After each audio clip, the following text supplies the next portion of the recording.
मित्रांनो, जगन्नाथपुरीमध्ये जी रथयात्रा असते ती का निघते, भगवान जगन्नाथ रथात बसून जातात तरी कुठे, हे माहिती आहे का तुम्हाला? तर व्हिडिओ पूर्ण बघा, सांगतो.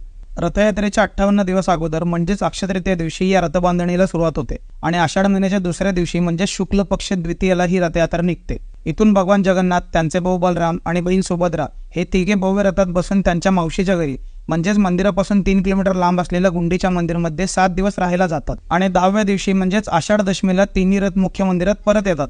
भगवानांच्या परतीच्या प्रवासाला बहुडा यात्रा म्हणतात. या गुंडीच्या मंदिरामध्ये जगन्नाथांचे दर्शन घेणे म्हणजेच वृंदावनातील श्रीकृष्णांचे दर्शन घेतल्यासारखे असते. पंचमीच्या दिवशी जगन्नाथांच्या पत्नी लक्ष्मी देवींची पालखी गुंडीच्या मंदिरामध्ये येते आणि मला न सांगता भगवान जगन्नाथ इकडे आले म्हणून त्या चिडतात आणि राग व्यक्त करतात. त्याचेच प्रतीक म्हणून जगन्नाथांच्या रथाचा एक तुकडा तिकडे मोडला जातो आणि यालाच हेरा पंचमी उत्सव पण म्हणतात.